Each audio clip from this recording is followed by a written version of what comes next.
500 वर्षाच्या संघर्षानंतर 22 जानेवारीला अयोध्येतून प्रभू श्री रामाची प्राणप्रतिष्ठा होणार आहे। नांदेड येथील मराठवाडा खादी ग्राम उद्योग समितीचा तिरंगा ध्वज हा जगभरात प्रसिद्ध आहे। त्या पार्श्वभूमीवर भारतीय जनता पक्षाचे अमोल कदम यांच्या वतीने दो धागे श्रीरामजी के लिए ही मोहीम सुरू करण्यात आली आहे। प्रभू श्रीराम मंदिरासाठी ध्वज विणून नांदेड येथील श्रीराम भक्त पाठवणार आहेत।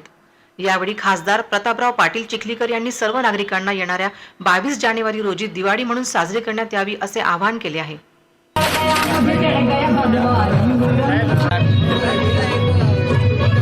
आमचे महानगराचे सरचिटणीस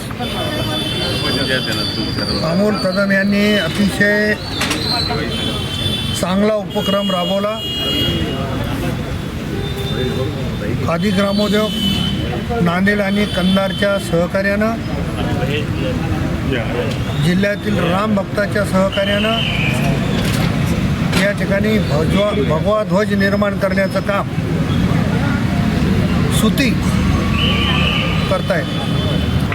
मी मनापासून माजी आमदार आणि ज्येष्ठ नेते किशोरराव भोशीकर साहेब, खादी ग्रामोद्योगचे सर्व संचालक आणि सर्व अधिकारी कर्मचारी यांचं मनापासून अभिनंदन करेल की अशा पद्धतीच्या चांगल्या क्वालिटीचं काम नांदेडमध्ये करतायत, ज्याच्यामुळं देशामध्ये नांदेडचं नाव पुढे जाते। आमचे सरचिटणीस अमोल कदम यांना मनापासून शुभेच्छा देतो की त्यांनी अतिशय चांगला उपक्रम या ठिकाणी राबवून राम भक्ताच्या सहकार्याने भगवा ध्वज निर्माण करण्याचं काम सुरू केलं। ठळक घडामोडींसाठी देशोन्नती न्यूज चॅनलला सबस्क्राईब करा आणि बेल आयकॉन प्रेस करा।